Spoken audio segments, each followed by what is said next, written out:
Okay, I'm super excited because today we are talking to Jason from What the Funk Is This? And we're talking about what it is like being Black in Berlin and what some of the opportunities are. Now, I got back from Berlin not that long ago. I really enjoyed it. Started thinking about, can I live here? What's it really like? I ended up connecting with Jason a little bit, and you told me, and I'm curious to hear what you have to say about this, that you think there's a lot of opportunities for people in Berlin, specifically people of color. So, tell me about Ab- this. well, I will definitely say that out of all the cities that I've been into in the world, Berlin is easily top 10 as far as best dating cities, best creativity in the city, as far as like 1990s New York City. It's really a hub to old school where it's just nothing but anarchy, but there's also nothing but sheer mayhem of fun, and everyone just really wants to bring out the best creativity that they can see. And whether that's in music, whether that's in art, whether that's in not scripture, but structures, whatever it is that kind of makes your little artistic heart pump, somebody in Berlin probably wants to pay you for it. So it's amazing here. And I definitely felt like you can really feel that there's an art scene, right? So I went to different markets and there were people with their paintings. And what I liked is that some of the artwork was actually nice. So many places I go and the art is just Okay. kind of trying to say something, or it's just a lot of it's ugly, in my opinion, if I'm being honest. Whereas in Germany, I Okay. feel like, oh, the people actually make things that are also nice. So I personally thought that was cool. But I also wonder, how does it feel being for you, also a person of color in these spaces? Did you feel uncomfortable? Do people treat you differently? Is it better than treatment in the US? Yes. And this is something that I think that a lot of Americans don't want to broach when they come here. But there's a huge community of African people who have migrated here, and maybe for the last, I'd say, 50 to 60 years. So now there's a pretty decent Afro, an Afro German community here. But as far as African Americans, there's not many. Most only come here whether they're the military or they kind of come to visit. Not many come and stay. So if you come here and you're actually looking to establish yourself here, you'll get so many opportunities because most Americans don't stay. And so that leaves a huge void of all the American culture, and not like the toxic stuff, but as far as some of the positivities and some of the artwork and some of the music that comes from America, the soul, not like the trap and the crazy rap music, but really like the underlines of it, the neo soul, the lo-fi, all those kind of things. That doesn't get touched or broached here because there's nobody here kind of introducing Germans to that side of the culture. The only part of the culture from Black Americans they see is stuff they might see on World Star and the negative. So if you're coming as a Black American to introduce, hell, even Motown music, the things that are just part of you, and introducing that to the community, they soak it right up because they haven't really been introduced to it in an authentic way. Okay, so that's cool. And you find that people are open to these things and want this experience. Well, yes, but not even that. I think no matter what, it's very difficult to deny good art. It's very difficult to deny good music.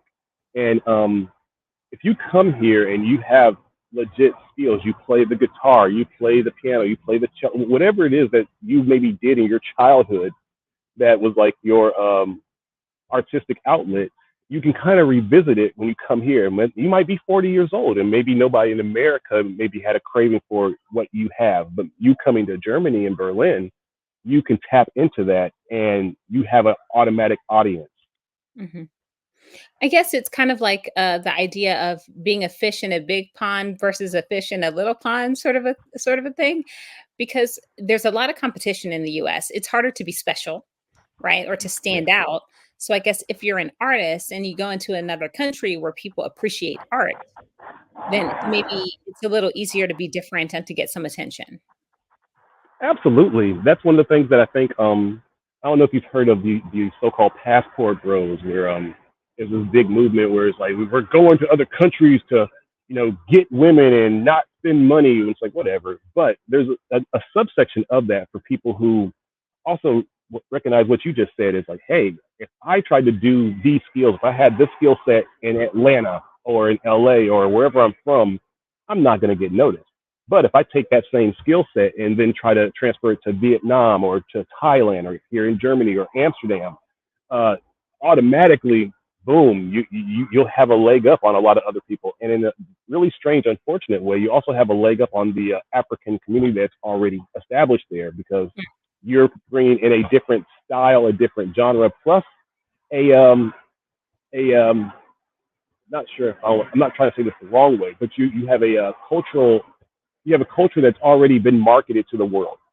So these people in Germany, they already know about it. So as soon as you start to kind of bring in more, they're ready for it. Versus, let's say you come in from Nigeria and you're trying to make money to show them about Afro beats, and they'll consume it, but it won't be to the same vigor as if you're coming in and introducing them to, like, some of the music that was in the early 2000s, and not just the pop music, but the other music that they maybe didn't hear about. Like, yes, they know about Wu Tang, but do they know about the Boot Camp Click?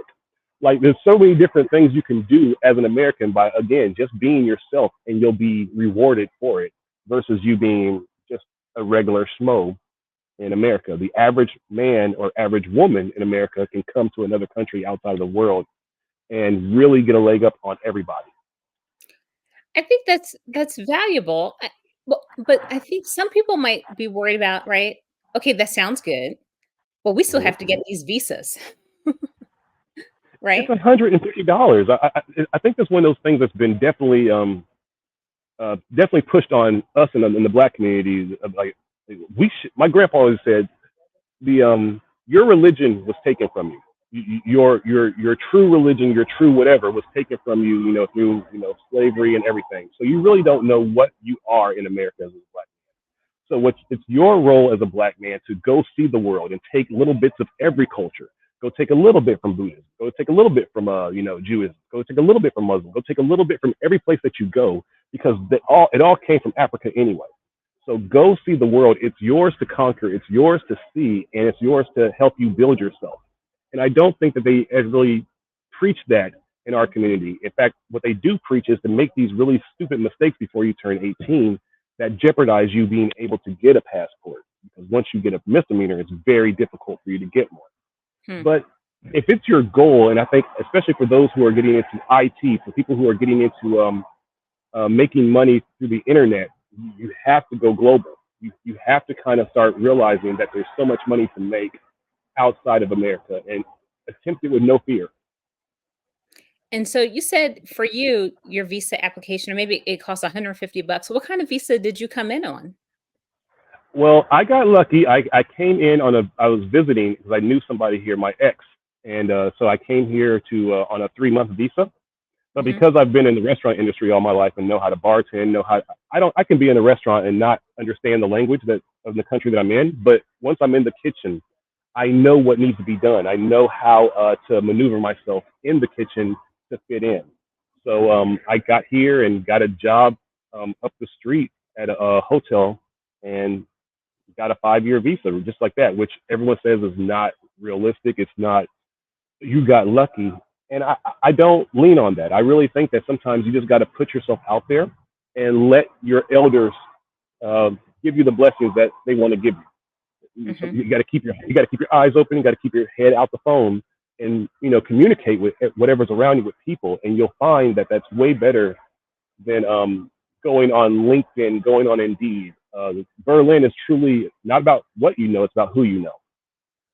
Right. So many places are, right?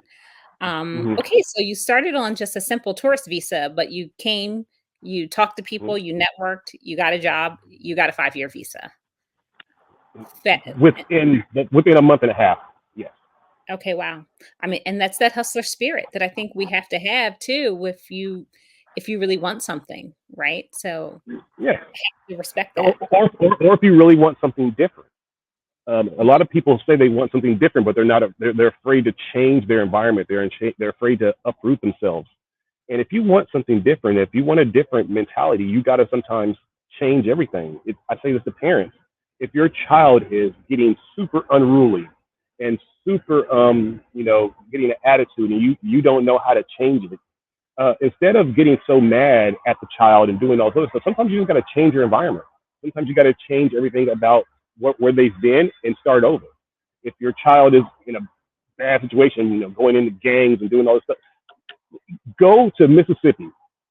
Go Right. and go where completely uproot them, and that's going to make things more difficult for you. Maybe it's going to make things more difficult for the child. But sometimes when things get so bad, you just need to do a complete 180 and shock the system. And I love to do that. Okay, I love it. Change is definitely can be very healthy and therapeutic, right? Um, Yes. so wow. So okay, so the art scene. What about other parts of life? How is life in Berlin? Just like I talked to one guy who was born in Berlin. He wasn't born in Berlin, but he was Hmm. raised in Germany, um, and in Switzerland. And he said that, as a person of color, he feels like people definitely look at him with a little bit of suspicion, treat him not great. I love to hear different opinions and experiences. We're all different people. How has that been Okay. for you? Was that gentleman African looking black by chance, or was he um, like Um, because there's different levels of prejudice and there's different levels of racism that people can maybe he preach looks here. biracial. Okay, so there's biracial black people here who look like their father or mother was African and they are white. But as American black people, we have a look that I don't think that a lot of us realize is very different from the rest of the world as far as black people. So when you come here, we don't get the same level of bigotry or racism that the black people who are already established here get, which is unfortunate, but it is a reality. So as a black person here from America, you're already put on a pedestal because you're they already know you. In fact, our English is so much easier for them to understand versus people who speak English from the UK. I learned that as soon as I moved here. People want me to tutor their kids because your English sounds so cool and fluid, whereas the British English is so structured, and people in the UK don't even speak like that. Mhm. People in Germany would go to visit the UK and try to speak British English that they learn in schools, and then oh my God, British slang is you know out of this world. They were like, I can't do it. But as an American, you come in like, oh, I understand you. And that's why I think a lot of them get excited about meeting African American men and women because just our vernacular, our laid back way of speaking English, and also the way that we can understand what they're trying to say because we've been speaking with people who might have been speaking broken English for a long time, whether Mhm. they're Latino, Asian. We know which words they're trying to say and that they can't say, or we kind of know what they're attempting to convey, what they're having trouble conveying, and we can kind of and they're like, yeah, yes, yes, you understand me, you get it, and they get excited. So that's one of the other things that kind of gives us a leg up. So we don't Okay. get the same sort of bigotry that they might get, and but that's just the reality. Right. So there's a little bit of American privilege that we get as people of Absolutely, color. absolutely. I Good. always say we don't spend our money in America on healthcare and really important things. What we do is we spend our money on war, and we make sure that every place in the world can speak a little bit of English, just in case one of us Americans kind of comes over and wants to feel comfortable. And that's what we spent our trillions of dollars, in America on, versus a proper healthcare, or socialist system that they have here. Right. Right. Okay. Well, so and there are a lot of places where people speak English, so we have that benefit. Now, and what about let's talk a little bit about because we're talking about the arts and the art scene, and you like funk music.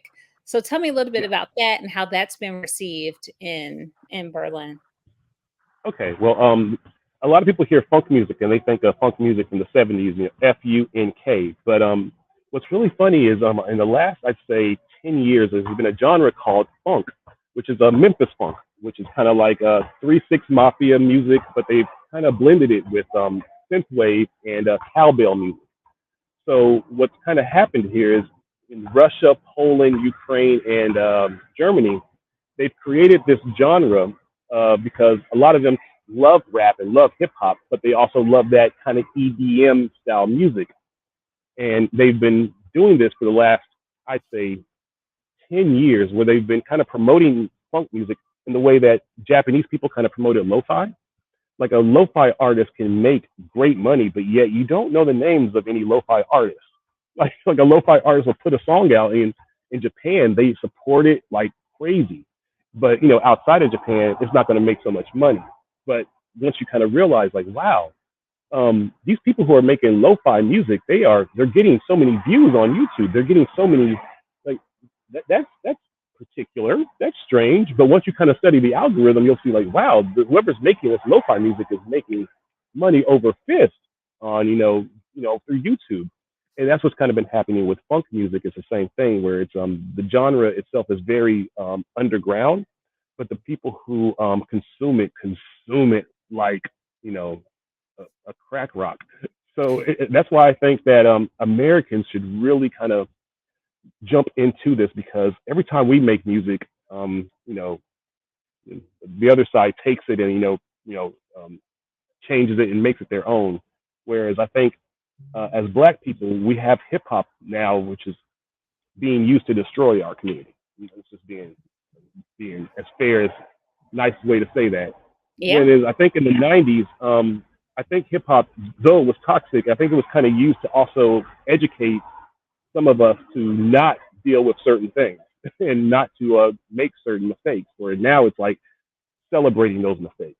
So I think that as a people, it would be amazing for us to kind of take a step back from hip hop and maybe jump on this genre, which is hip hop ish, make some money from it, and really figure out a way to detox from the I don't even know what you call the music that's being consumed now in America, but it's bad. Yeah. Yeah. Well, definitely make sure I have your contact info so I can put a link to your channel here so that people Okay. can check it out. But yeah, I think you're right. Change is needed. It's time, whether that change is people maybe going to Berlin or just trying something new. I think we can all get kind of stuck in a rut, and some places definitely have opportunities for people of color. And it's nice to hear that Berlin might be one of those spots where people can, especially for artists, Hmm. sometimes artists don't always get the same appreciation and respect that maybe they deserve, right? It's classic that some artists aren't appreciated until after they're dead. We don't want that. We don't want that. We want Right. it now, right? So I think Yes. it's cool to kind of open up the conversation and start talking about areas that have some opportunity for some growth. Absolutely. Especially I got my first kind of travel bug going to Japan, but again, it's about being yourself in a place that doesn't have much of you. So if you're into art and graphic art and anime, uh, take a 3 month trip to Vietnam. Which, of course, if you take $3,000 to Vietnam, oh my God, you can live like a king for those 3 months. But take that same skill set and apply it in a place that doesn't have a lot of you, and you'll see that once you do that, you'll be given so much, not much as money, but opportunity and bartering and so many different things to kind of get your travel bug moving. So a lot of us love anime, and I've talked to so many people who would love to visit Japan. But of course, if you go to Japan, there's already a lot of us there. So think outside the box. Go to a Vietnam. Go to the Philippines. Go to South America, and not don't just visit Brazil and try to do the party things, but try to put yourself out there in a different country and see what see what comes to you. So that's one thing I've always tried to tell people. Get Go to not South Korea. Go to North Korea and teach English. You don't need to have a college degree to do it. Again, we as Americans, we've been speaking English our entire life, so we don't think that our English is so marketable. But the fact that you can understand someone from Australia speaking drunk English, the fact that you can understand someone from Scottish speaking English, the fact that you can understand New York English and Southern English, that's a skill set that a lot of people in the world wouldn't have. But Right. you, as an I don't know American, you naturally about have it. North Korea, but South Korea, yeah, go Yes, there, yes, yes, yes, yes. go there. You want the good one. Yes. We don't wanna send people to North Korea, okay? Well, Edit. well, I mean, if you want to be a fish in a, well, I mean, I don't, that's a little scary. But I bet if you actually went there, you could actually do pretty well. If you make it. But I'm no, sure you can make it, just can't I make it out. I love the advice. I love the advice. It's been amazing talking to you. I think people have a lot to think about, and it's cool to have this conversation. So that's it All for right. now. There is more to come. Subscribe if you haven't done so already. And oh, yeah, check out the sites in Berlin. That's it for now.